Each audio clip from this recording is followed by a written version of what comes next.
रहीम अस्सलाम वालेकुम। मैं उम्मीद करता हूँ तमाम लोग खैरियत से होंगे। नाज़रीन, आज की वीडियो में हम बात करेंगे कि जी कनाडा का वीज़ा जो आजकल अप्लाई करने के लिए आपको जो है कितने पैसों की ज़रूरत है, आपके अकाउंट में कितने पैसे होने चाहिए, और 10 से 15 दिन का जो विज़िट अगर आप कनाडा का करते हैं तो उसमें आपका टोटल ख़र्चा कितना आ जाएगा, आपकी टिकट की जो है रिटर्न टिकट की टोटल कॉस्ट जो है वो क्या होगी, उधर जाकर आपका कितना खर्चा होगा और आपके अकाउंट में कितने पैसे होने चाहिए, सिंगल पर्सन के लिए कितने चाहिए, विद फैमिली आपको कितने पैसे चाहिए।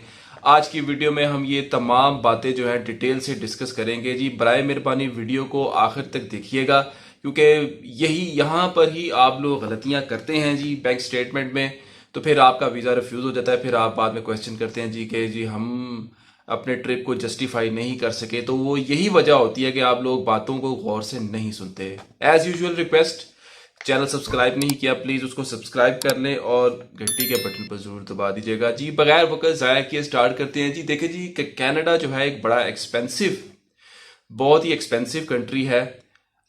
इसकी जो टिकट रिटर्न टिकट की जो कॉस्ट है सिंगल पर्सन के लिए वो 2000 कैनेडियन डॉलर है। ये मैंने आपको थोड़ा सा कम बताया का आपने जेन में 2500 से 3000 डॉलर जरूर रखना है, लेकिन चले कम से कम 2000 कैनेडियन डॉलर आपने ये लाजमी अपने जेन में रखना है। उसके बाद आप अगर 10 दिन या 15 दिन चले, 10 से 15 दिन का ट्रिप कर लें, टिकट के अलावा आपके पास 4 से 5 हजार कैनेडियन डॉलर जो है खर्चा होना चाहिए।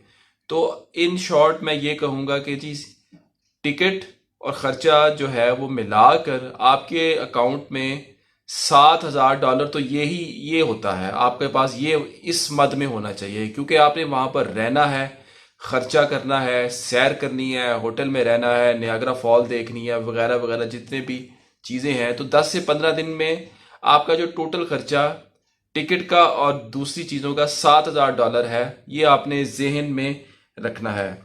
अब जो असल बात है, मुद्दा वो ये है, 7 हजार डॉलर तो चलो आपने मैनेज कर लिया, किसी तरीके से आपने मैनेज कर लिया, लेकिन इसके अलावा आपके पास वो 7 हजार डॉलर वो, लेकिन टोटल आपके बैंक स्टेटमेंट में पैसे 13 से 14 हजार कैनेडियन डॉलर के बराबर होने चाहिए क्लोजिंग बैलेंस, और उसको एवरेजली और अच्छे तरीके से मेंटेन किया हो। अब कनाडा की ऑफिशियल वेबसाइट पर ये बाकायदा लिखा हुआ है जी कि बैंक स्टेटमेंट की जो रिक्वायरमेंट है सिंगल पर्सन के लिए 13,500 कैनेडियन डॉलर है। तो ये बात आपने जेन में रखनी है। अब आपके पास इतना बैलेंस होगा 13 से 14 हजार डॉलर, फिर आप एक सिंगल पर्सन वीजा अप्लाई करने का सोचे, वरना वो ना सोचे। और ये बैलेंस बनता है तकरीबन आज की तारीख में पाकिस्तानी रुपयों में तकरीबन 27 से 28 लाख रुपए।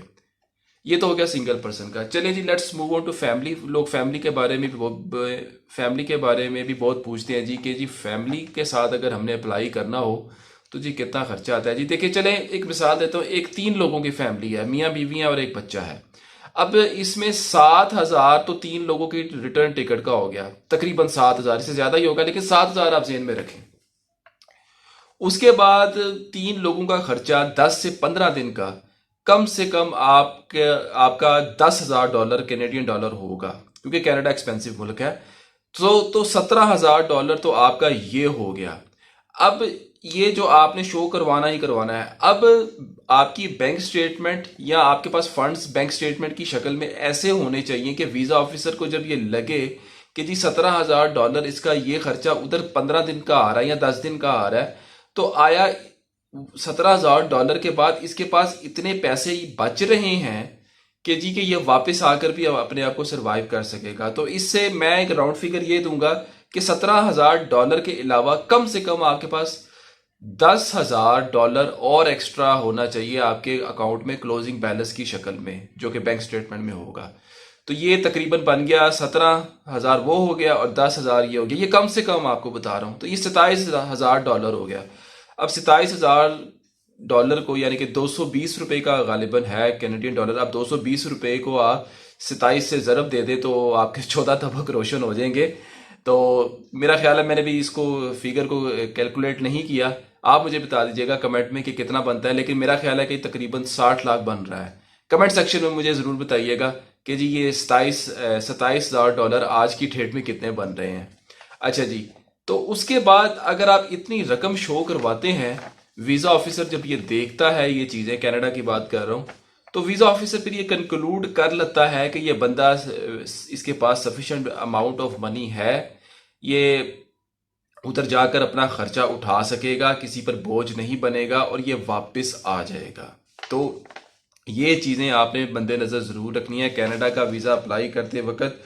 और इसमें मैं यही जो है टोटल कॉस्ट जो है एक सिंगल बंदे की भी मैंने आपको बता दी है, और एक मैरिड पर्सन है जो मिनिमम 3 लोग तो फिर होते ही हैं ना मैरिड लाइफ में, तो 3 लोगों के हिसाब से भी मैंने खर्चा आपको बता दिया। अगर फैमिली ज़्यादा है तो फिर उस हिसाब से आपने पैसों का इजाफा भी करना है। एक बात आखिर में मैं ज़रूर कहूँगा, अगर आपकी बैंक स्टेटमेंट में बैलेंस लो है और कैश ट्रांजैक्शन ज़्यादा हैं, और आपकी बैंक स्टेटमेंट की जो ट्रांजैक्शन जो हैं यानी कि जो इन आउट है उसमें कंटिन्यूटी नहीं है, तो वीज़ा नहीं मिलेगा। वक्त ज़ाया नहीं करना, वेस्ट ऑफ टाइम होगा और मनी होगा। वीडियो कैसी लगी कमेंट सेक्शन में ज़रूर आगाह कीजिएगा।